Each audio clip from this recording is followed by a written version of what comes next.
This is Angela Petrilli, and you're listening to No Good Music.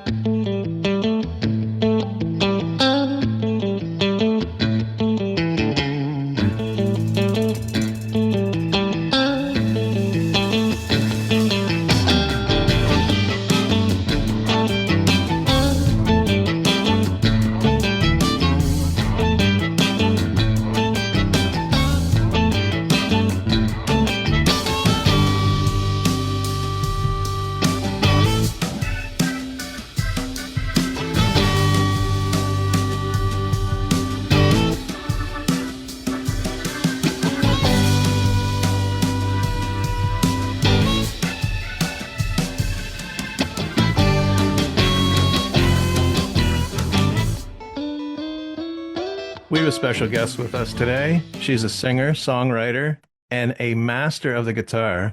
On February 7th, she released a great cover of Led Zeppelin's No Quarter with her band, The Players. Let's all welcome to No Good Music, Miss Angela Petrilli. Thank you guys for having me. It's going to be a lot of fun. So you're in California? I am, yes, based in Los Angeles, yes. Yeah. I saw, looking at the map of northern LA and where Norman's is and such, and the fires, wondering if you are affected by the fires, if you've been affected personally in any way. I was a safe distance away. So my family and I, we were okay. But I have a lot of friends who were affected, whether, they have family members or they had to, evacuate. It's just horrible. Yeah. It's just such a horribly sad. It's just a horribly sad thing, but it is really beautiful seeing how the communities come together and, is helping each other. So, it's going to take years to rebuild, but seeing the beautiful community coming together is, the silver, silver lining. Yeah. I mean, it's sad if, someone was, because while it was going on, there was talk of people setting the fires. I mean, I don't know if that was true. Maybe. Yeah, one video on TikTok of that. Yeah. I don't know. So recently we mentioned No Quarter, Led Zeppelin. You're on vocals, lead guitar, and with your band, The Players. And I'm a huge Zeppelin fan. And this cover is just phenomenal. Yeah, it is. Can you tell us how it came about? Like, I'm sure you have a love for Zeppelin because I also hear in your guitar playing little Jimmy Page. Yeah, and why that song, I guess, is what I was thinking. Yeah. Great. I will try to answer all those questions. Okay. So that's one of my favorite Led Zeppelin songs. It's off of my favorite Led Zeppelin album. And I just love Houses of the Holy and all those songs that are on it.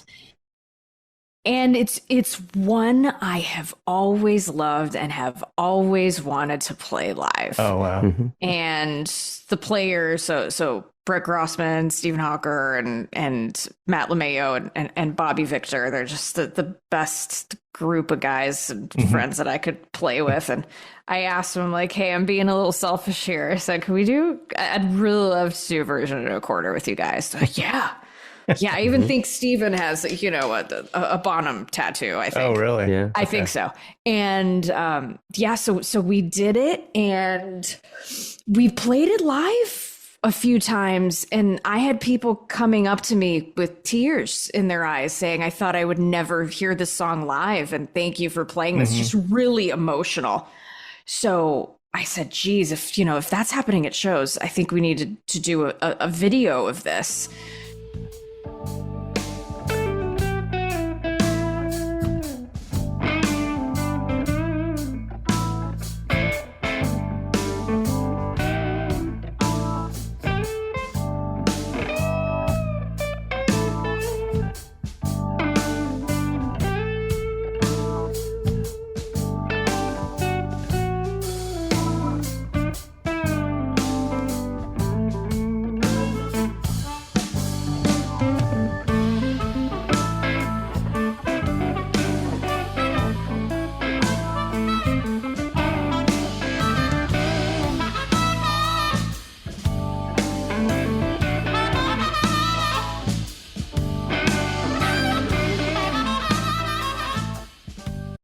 so there's a great studio in LA in Highland Park called 64 Sound. And I go, guys, we're all session players and we play the studio quite a bit with other projects and stuff. So I said, hey, we're all good at doing things in one take and doing them live. How about we do a live EP and put this one on there? So we did, and we captured that. That is one take. That is no edits. That is this is what happened. And it's organic because that's how we are as a band, is feeding off of each other. Did you practice it? A couple. They were playing live. They were playing out live. Yeah, we played it live like twice before, and we ran it in the studio 2 times before we got that take. Yeah, so that was the take we got. Yeah. Wow, and the keyboards are unique to get that sound. Yeah, Bobby Victor is pretty. He's pretty phenomenal. All of the musicians and the players are phenomenal. Bobby Victor, he tours with Dweezil Zappa quite a bit too. So he's he is such a stickler for tone and technique, and it's such a joy to watch him in the studio. Like, we were just in the studio on Friday and tracking some new songs for the new album or EP. I haven't decided yet, and just seeing his dedication to, wait, let me do that one more time. Hold on, let me get that part. Hold on, I'm coming up with this. Wait, give me one more pass. They're great guys, and they inspire me to be better musicians every day, every single one of them. So it was a really beautiful celebration of what we are as a band, and playing one of our favorite songs. It's very grateful. Excellent. And it's not a short song either. Yeah. No, it is not. So it's a workout. Oh yeah, totally. And there's no harmonica in the original, and Matt LeMayo is the harmonica player in the band, and he's so stupid talented too. And I'm like, listen, just take us out. Take us out. And I think Robert Plant would appreciate it, as a harp player. So, and Led Zeppelin, they were big fans of the blues, and you have this very beautiful blues instrument. And there's moments in Matt's solo, it sounds like, an amp that's starting to feed back. It's just, it's such a beautiful, it's one of my favorite parts of that song, in that performance. It's funny you should bring up Matt LeMayo, because I wrote his name down here, because the harmonica and your other songs, the way he plays the harmonica reminds me of Lowrider. That's, That's the sound. He's such a great musician and really listens. He doesn't play just to play. He really listens and brings a beautiful color to everything he touches. Yeah. And it's I'm so grateful to have him as part of the team. All the guys, they all make me want to be a better musician. And not to focus on Matt, but one more thing I found out is that he was the youngest to perform at Woodstock 99. He was 10 years old. That's a bit of trivia I didn't know. That is a fun fact. That is a fun fact, Matt LeMayo. Yeah, he's there's some great videos of him and his brother. They're called the LeMayo brothers. And when they grew up in Utica, New York. And there's videos of these guys, 10 and 12 years old, just killing on blues, and you close your eyes and you'd think they're 4 times their age, and you open your eyes, you're like, oh my god, that's a 10, 12-year-old kid, like, just slaying on blues. There's a lot going on in upstate New York, but we don't have time to talk about that. That's awesome. Upstate New York's awesome. It's good stuff. Have you seen the new Led Zeppelin documentary? Yes, I went to the theaters before. So they had a special screening here in LA and in different parts of the US. So it was a few days before. So I got to see it. I loved it. I would go see it again. I need to go see it again. It's weird because I work from home now since August, and it was a Friday. I decided that the local theater was still playing it, not IMAX, but just the regular. Yeah. And I've only ever gone to the movies like maybe 3 times in my life by myself. And I decided to go. Nobody was in the theater. Theater myself. There was literally no one there. It was like 11 o'clock. 11 o'clock on a Friday. 11 o'clock a.m. You're saying. And then a week later, Matt and I went to see the Bob Dylan documentary. So there was plenty of people there. Yeah. So now, speaking of documentaries, yes, I first discovered you on the Netflix documentary, Norman's Rare Guitars. Oh my goodness. How cool is that? Yeah, it's known. I wish I had discovered you earlier, but tell us about your association with Norman's and Norman himself, because you also have done videos in the store. I think you were doing Guitar of the Day, if I'm correct. So so Michael Lembo is the host of Guitar of the Day at Norman's Okay. Rare Guitars, and every once in a while I'm honored enough to do a guest host spot there. And so what started is I walked in there as a fan 10 years ago. Oh my gosh, 10 years ago. It's weird saying that out loud. That's good. 10 years ago. And I picked up a guitar and played, and Norm's son Jordan, he's like, "Hey, we do videos here. Do you want to come back and like do videos for us?" And I'm like, "Okay, sure. That sounds good." And, went back and got to meet Norm and Jen and Mark Agnesi, who was, the manager there at the time, and just that whole crew, and really became part of the family, and just so grateful for that relationship. Norm, we don't have enough time for me to talk about what a wonderful human being Norm is. And how his love for music is just so infectious. His love of talking to people and really getting to know them and inviting them in his shop, like it really feels like home when you go there. And I don't care if it's your first time or you've been going in there for 40 years. It's such a beautiful place, and there's not many places like that anymore. Yeah. And I'm so honored to be a part of the crew, and to have someone like Norm in my life. I'm so grateful. I mean, the documentary that Devin and Sarah put together is so beautifully encapsulates like who he is, and what a beautiful legacy. That would definitely draw people in. So it sounds like it's probably a definitely go-to place for guitarists throughout LA. I mean, yes, or the world. Go. Not just LA, right? Yeah. Absolutely. Yeah, and I It's a love special place. the history too. Like you said, we won't get into it, but one of his first sales was to George Harrison. Great story, isn't it? Yeah. But when you did the Guitar of the Day, you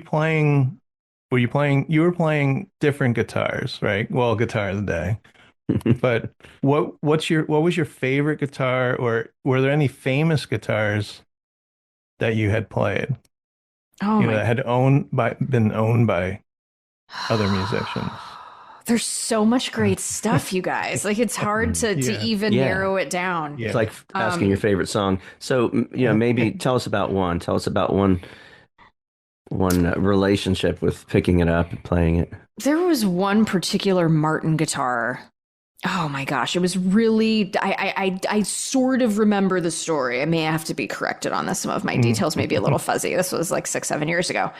It was a beautiful guitar that this woman had built that was based off of a Martin that was her mother's. Oh, okay. And it ended up at Norman's. I don't know, who the woman was or anything like that. And it was such a beautiful guitar. It played so great. It was one of the best playing Martins and best sounding acoustic guitars I've ever played. Yeah. And it was a very, very special guitar. A couple months ago, I guest hosted Guitar of the Day, and there was this really great red Telly, and it was a custom shop from Wildwood. And I loved it. And it was great. And usually, I kind of keep it to myself. But with this guitar, I'm like, wow, this Telly was really nice. And a very, very kind individual purchased the guitar for me. Oh, yeah. And Norm said, hey, can you come by? Yeah, Norm called and he's like, hey, can you come by? Someone's interested in that Telly. And can you do a quick video? Because that happens a lot where, one of us will do an episode and someone is interested in buying it, but they want to hear it again. So I'm like, yeah, sure, no problem.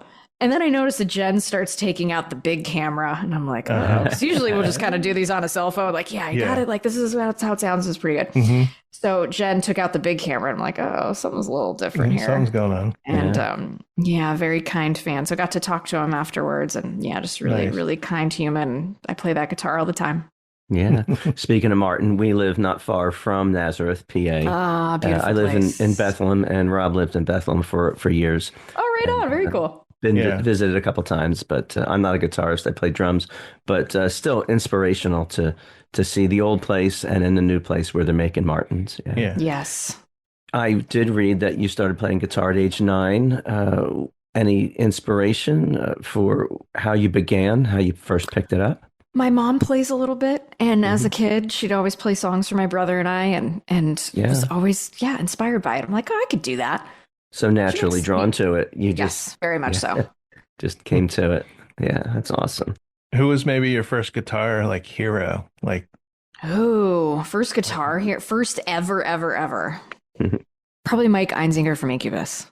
okay, Wow, yeah. okay, Yeah, Yeah, I love yeah. Incubus. Me too. Me too. One of his guitars. And it's not just the guitar, it's everything. It's the whole package. Oh, it's right? everything. God, they're great. Oh, so good. One of his guitars was that Norm's, and I got to Oh, play it. I wow. remember seeing him play it. It was an SG Junior, I believe, and I remember seeing him play it on tour. And Norm's like, "Oh yeah, it's here if you want to check it out." Like, yes. Yeah. I remember him playing that. Took a picture with it. Yeah. Let me handle Good it. stuff. Took a picture of it. Yeah, yeah. Selfies with guitar. Yes, for sure. Had to fan out a little bit. That's awesome. Now you mentioned in the beginning maybe a full length album. Or Yeah, another maybe. EP. Yeah. I haven't decided yet. I'm thinking between 6 and 8 songs for the next release. I'm not sure. We'll have to see what kind of music my brain puts out. If it's Yeah. So that's to be determined. Now, have you toured with the players? Are you planning maybe a tour? Now that's well, here it's cold still, but maybe some festivals or something. I like staying in LA for now. Touring is so expensive, you guys. Yeah. Yeah. Touring's really, really expensive. With While all the I players would and all the equipment. Oh yeah. with you all have the a lot of people in players your and the band. hotels, Yeah. and we're all in our If it was 30s. just you, maybe, Yeah, if it was just myself, it's a different story. Yeah. Yeah, But with it's an expensive thing to me. This is a business too, and I look at this band and and my career in that way. Like, this is a business. I'm like, would I rather put the money towards a kick-ass album or a tour? Like, Yeah. it's kind of a no-brainer to me. Yeah. Maybe one day when the thing when it works out, when it's the right time, and I'm a big believer in that. Like, things are in you, they are given to you when you are ready. So, while I would love to tour and I get so many requests, please, come out to the East Coast and come and do this and come and do that. Yeah. I would love to, but, it's really important to me to take care of my guys and make sure Right. that, everyone is comfortable and everyone is rested and everyone is fed and, we have all the gear we need Yeah. and all of that. For me right now, where I am in my career, I'd rather put that money towards a really kick-ass album. Right. That's a great decision. As far as playing out, how often do you get to play out?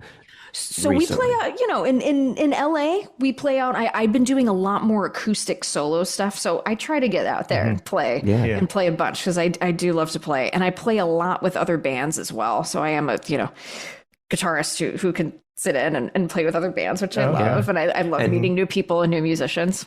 And that's on electric with other bands typically? Electric and acoustic, yes. Okay. Yeah. Awesome. Awesome.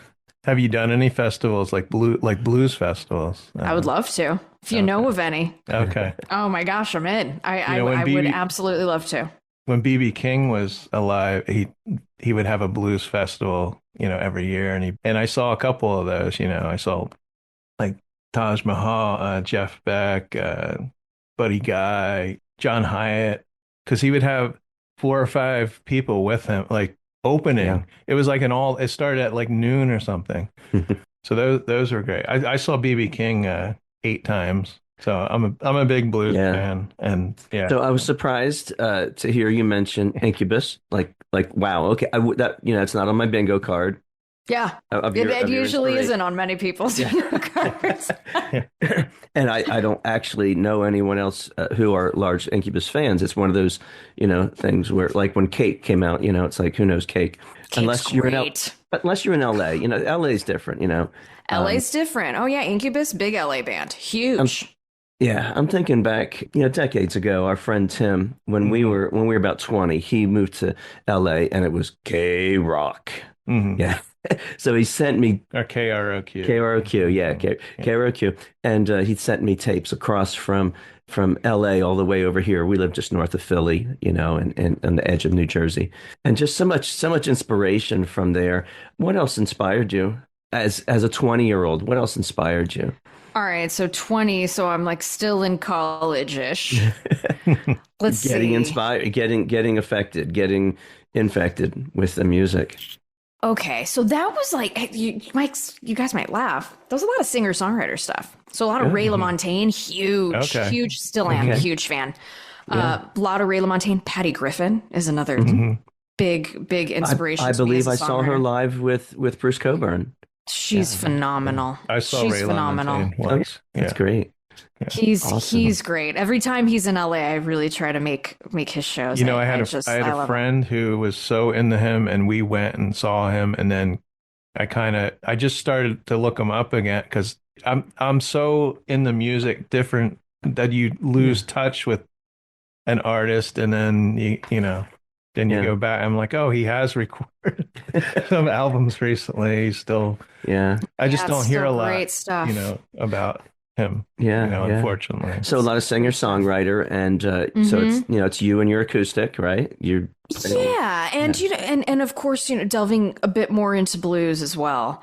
Right. So a lot of, Stevie Ray Vaughn was always on when I was a kid. My dad's a big fan. So that was always on. And I'm like, let me kind of get into this a little more and see what this playing is all about. Just fell in love with the techniques and his sense of rhythm. And it's just he's such a fun guitar player to really sink your teeth into and really dive into the techniques. It's so primal and passionate and I just like the just guitar's what a gift he part was. Of him. What a gift he was to the world. Stevie Ray Vaughn's wonderful. So it's a big mix of everything. I don't try to listen to one genre of music. I feel like you can get inspired by so many different things. Exactly. So singer-songwriters and blues and gosh, what else was I listening to around that time? 20s. What else? A lot of Pearl Jam. Still to this day, a lot of Pearl Jam. Yeah. Why not? Why not? They're great. And then listening a little bit what you were doing, 10 years ago, 10 years ago, little hint of the singer-songwriter, but also a little hint of the country. It's a little somehow there's a little country feel to it.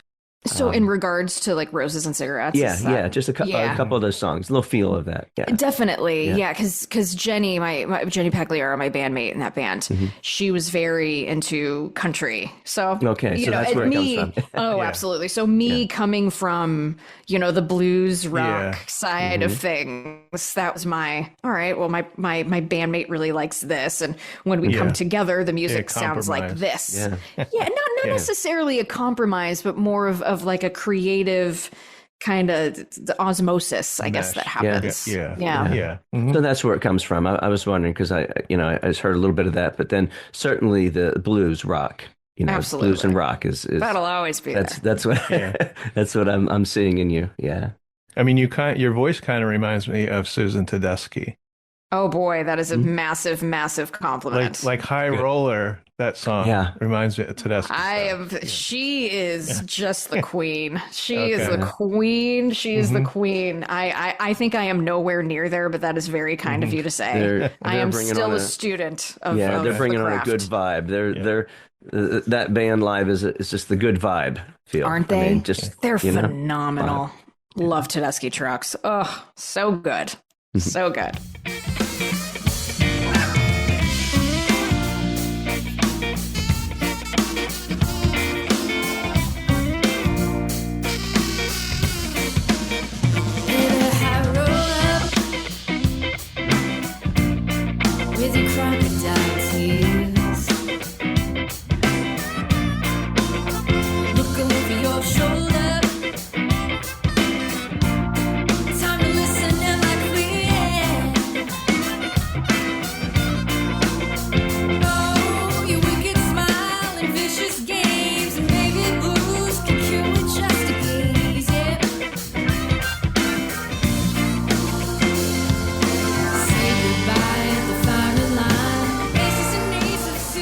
So we have a little bit of time. I know you said you had to. It's a busy Sunday morning. Thank you guys for making the time. I know you guys usually don't record on a Sunday, so I greatly appreciate it.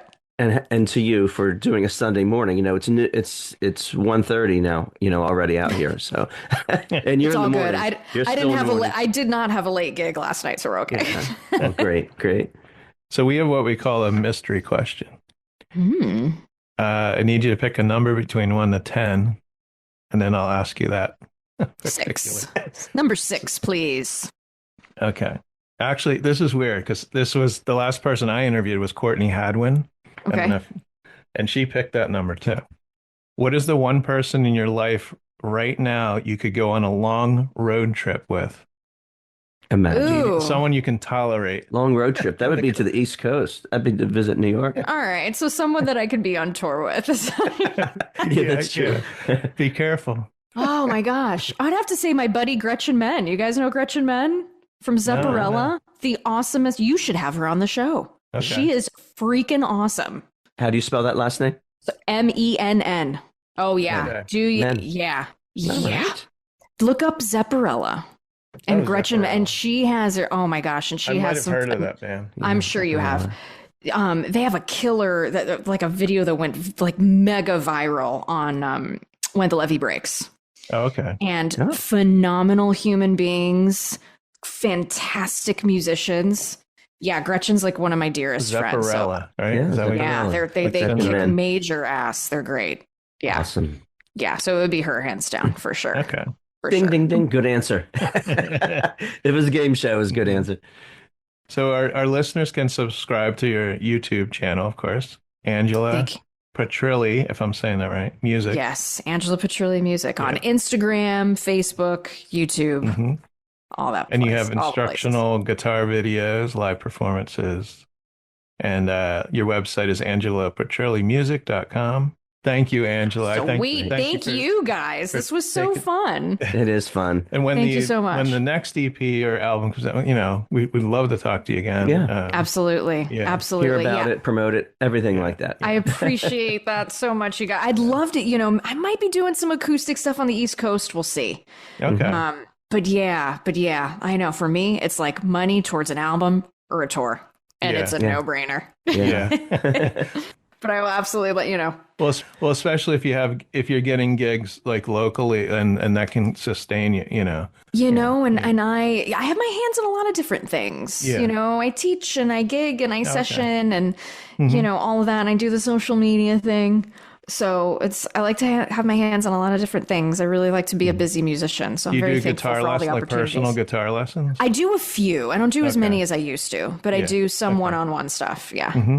Okay. Are you on TikTok at all or not that? I am, but I don't really use it. I Okay. find it so strange. Yeah.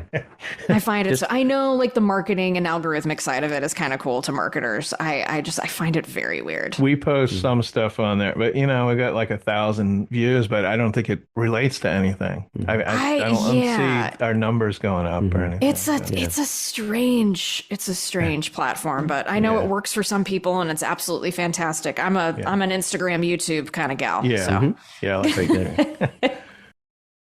Oh my gosh, guys! Thank you so much. Well, thank you. All right. Great meeting you virtually. Likewise. Hope to meet you in person sometime. Yeah. All right.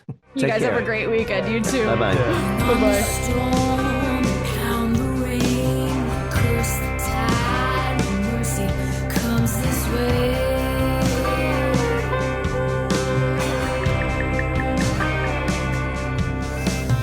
And the moon make malice waves to wash my sins away.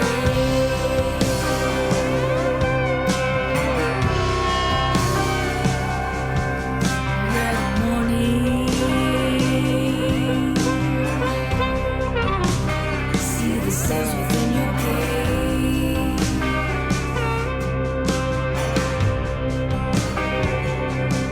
Skies grow red, sirens sing. You've been listening to No Good Music. Today's interview was produced and edited by Rob J. Lilly and recorded via Zoom at the Did You Say 7 Studios in Washington, New Jersey. You can find No Good Music on Apple Podcasts, Podbean, Spotify, Pandora, and almost anywhere you listen to podcasts. The song Slapjack, Red River, High Roller, and the voices used with permission from Angela Petrilli. Intro and exit music by the band 99%.